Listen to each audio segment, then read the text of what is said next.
옳은 것에 대해서 의견을 말해보고자 합니다. 무엇이 옳은지, 누가 옳은지 논쟁을 할 때도 있습니다. 옳은 것이 꼭 하나라는 법은 없고요. 여러 개일 수도 있습니다. 영혼이 성장할수록 점점 위로 갈수록 옳은 것이 달라집니다.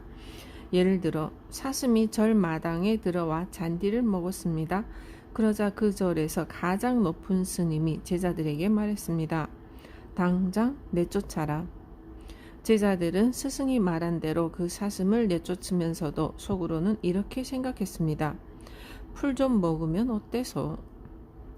스승은 사슴을 내쫓고 싶어서 그렇게 말한 것이 아니었습니다. 오히려 풀 따위 먹어도 상관없다고 생각했지만 사슴이 사람 사는 곳에 나오게 되면 사냥꾼에게 잡히게 될 것이 분명하니 두 번 다시 오지 못하도록 내쫓은 것입니다.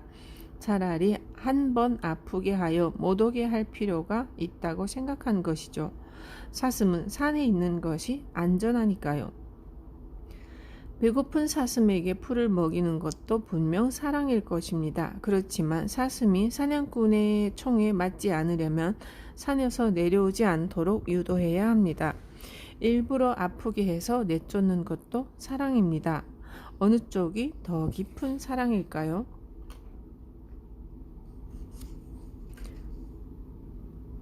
임시 방편의 친절함만이 사랑이라는 법은 없다. 17일 신의 사랑. 곤란한 일은 신의 사랑 때문에 일어난다. 인간의 마음속엔 선악이라는 두 가지 마음이 있습니다.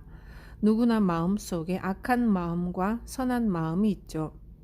그래서 마가 씌어서라는 말이 있고 실수로 잘못된 방향으로 가기도 하는 것입니다. 잘못된 방향으로 가게 되면 당연히 힘든 일을 겪게 됩니다.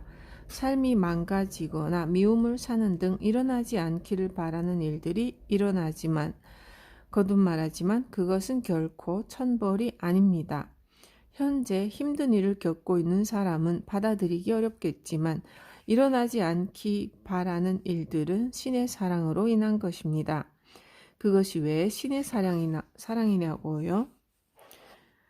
일어나지 않기를 바랐던 일이 일어났을 때 우리는 그 일을 통해서 무언가를 배우기 때문입니다. 자신에게 일어난 일을 통해 배우면서 점차 영리해지고 더 행복해지도록 신이 지시해 놓은 것이죠.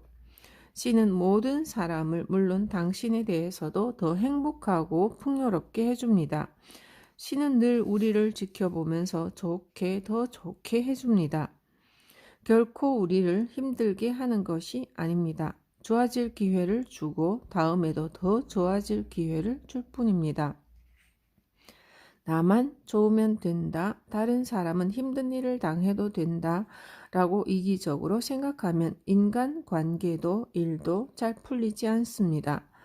세상을 살다 보면 친구와 멀어지거나 혼자 외롭게 지내거나 자신이 미워질 만한 일이 생깁니다.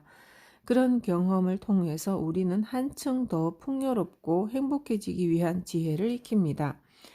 영혼은 반드시 성장하고 향상되죠.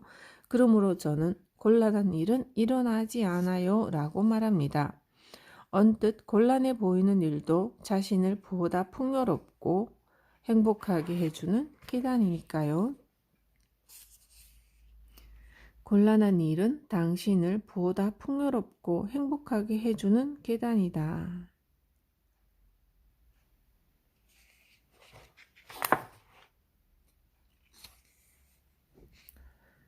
제4장 시각을 바꿔라. 행복은 당신의 가까운 곳에 있다. 나뭇가지에 주렁주렁 매달려 있던 열매가 갑자기 땅에 떨어지면 당신은 놀라서 동요할지도 모르지만 그런 자신을 자책하지 마세요. 당신이 동요한 것은 결코 정신적으로 빈약해서가 아닙니다. 단지 자연의 섭리를 몰랐을 뿐이죠.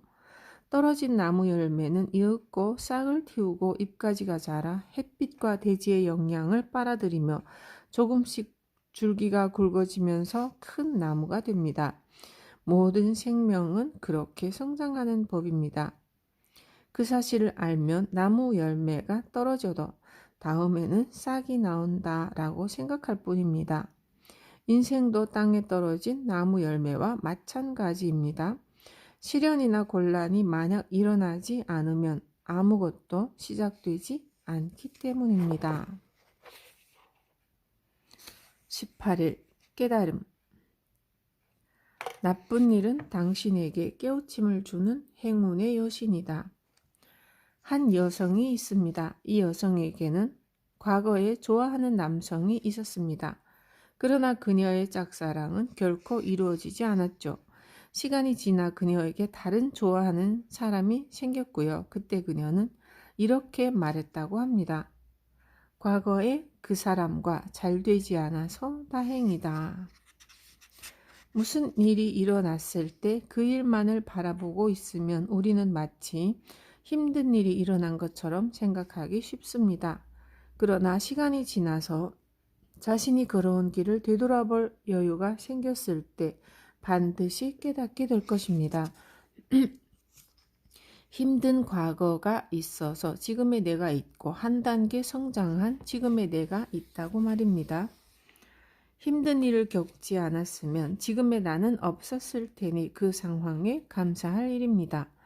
그러므로 저는 신은 당신을 포기하지 않습니다. 라고 말해주고 싶습니다. 당신이 신을 포기했을 때조차도 신은 당신 곁을 지키고 포기하지 않았습니다. 19일 시련. 신은 극복할 수 있는 시련만 준다. 이미 눈치챘겠지만 저는 신을 좋아합니다. 그렇다고 특정 종교단체에 소속되지는 않았고요. 선조들은 하늘, 바다, 산 등 이 세상에 존재하는 모든 것에서 신을 보고 섬겼습니다. 제가 신을 좋아하는 이유도 이와 마찬가지입니다. 저는 신을 믿고요. 무슨 일이 있어도 신은 우리를 사랑합니다. 미숙하니까 사랑해 줄 것이라고 굳게 믿고 있습니다. 여러분에게 나처럼 신을 믿으라고 말하고 싶은 것은 아닙니다. 저라는 인간은 그렇다고 알리는 것일 뿐입니다. 신은 우리를 사랑한다라는 내 믿음이 흔들리지 않는 이유는 우리에게 일어나는 문제는 우리가 성장할 수 있도록 신이 내린 계단임을 깨달았기 때문입니다. 옛날에 한 쌍의 부부가 살고 있었습니다. 아내는 굉장히 잔소리를 많이 하는 악처였죠. 그런 여성을 아내로 둔 남편은 악처를 두면 철학자가 될 수 있다라는 말을 남겼습니다. 그 남편이 바로 철학자 소크라테스입니다. 그의 말대로 소크라테스의 인간성은 악처 덕분에 갈고 닦여 성장했습니다. 신은 인간이 더 풍요롭고 행복해지도록 시련을 줍니다. 그저 힘든 일만 겪게 하지는 않습니다. 신은 견디지 못할 시련은 주지 않죠. 극복할 수 있는 시련만 주는 거예요. 시련과 함께 행운의 문도 반드시 준비해 놓고요. 행운의 문이 무엇일까요? 그것은 당신의 마음을 편안하고 즐겁게 만드는 것들입니다.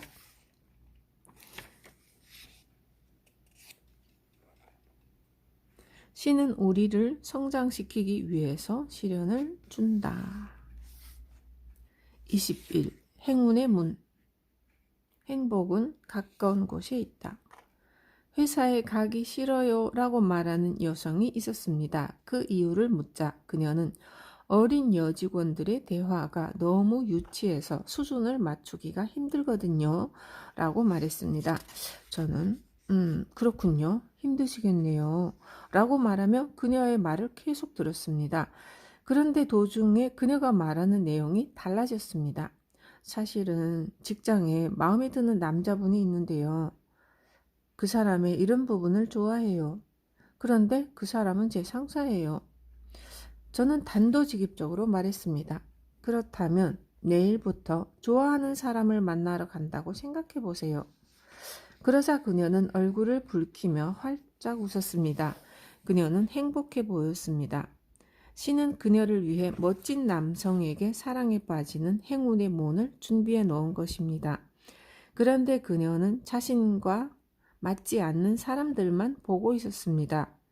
좋아하는 사람만 보고 있으면 행복할 텐데 싫은 사람들에게만 초점을 맞춰 회사 가기 싫다며 푸념하고 있었던 거죠. 시각을 바꾼 순간 같은 직장 속에 마음 설레는 일이 있었음을 깨닫게 된 것입니다. 행복은 아주 가까운 곳에 이미 있습니다. 우리는 자신이 정작 봐야 할 것에 눈을 돌리지 못하는 경우가 있습니다. 보는 방향을 바꾸면 행복해질 수 있습니다. 행복은 언제나 아주 가까운 곳에 있다. 다르게 보고 다르게 생각하기만 하면 삶이 바뀐다. 21일 사물의 견해, 쓴소리나 충고에 화내지 않는다. 저는 최근에 화내는 일이 부쩍 줄었습니다. 화낼 일이 없는 게 아니냐고요? 지금과 크게 다른 점이 없어도 예전에는 화를 자주 냈습니다. 예를 들면 일본의 세금 제도 중에 예정 납세라는 것이 있습니다. 올해에 세금 10억엔을 납세하면 다음 해는 소득이 없어도 10억엔의 절반을 내야 하는 제도입니다. 물론 소득이 아예 없으면 1년 후에는 돌려주지만 없는 돈을 떼어가는 것은 사업주에게는 치명적입니다. 게다가 장부를 가져와라, 이거 하라, 저거 하라, 이것은 이렇게 해야 된다 라는 등 까다롭게 구니 귀찮기 짝이 없었죠. 사업 초반에는 제발 좀 그만해 라고 소리치고 싶은 심정이었고요. 돈을 뜯기는 데다가 귀찮은 일을 시키는 게 납득이 가지 않아서 화가 나기도 했습니다. 그런데 잘 생각해보면 세무서는 우리 기업이 망하지 않도록 감독해 주고 있었죠. 국가는 기업을 망하게 내버려 두고 싶지 않은 거죠. 왜냐하면 기업은 금알을 낳는 닭이니까요. 금알을 낳는 기업이 망하면 세금이 줄어서 국가가 어려워지고 맙니다. 우리가 장부도 쓰지 않고 돈의 흐름도 파악하지 않고 돈도 저축하지 않는다면 우리 기업만 망하는 것이 아닙니다. 국가의 복지도 성립하지 못하고요. 사업주 중에도 부모가 고령으로 몸을 가누지 못하는 사람이 있었는데 그런 사람들은 곤란에 빠지게 됩니다. 우리를 위해서, 모두를 위해서 일부러 까다롭게 구는 것이라고 생각하니 정말로 감사하게 느껴졌습니다. 모두 우리를 위한 것이라고 깨닫고 나니 더 이상 상대방에게 화가 나지 않더군요. 그런 경험을 겪고 난 지금 저는 화내는 일이 부쩍 줄었습니다. 그만큼 어른이 된 게 아닐까요? 이제는 다양한 경험을 토대로 젊은 사람들에게 즐겁게 가르칠 수 있게 되었습니다. 무슨 일이든 감사하게 여기자. 쓴소리나 주의도 모두 자신을 위해서 해주고 있다고 생각하면 화나지 않는다.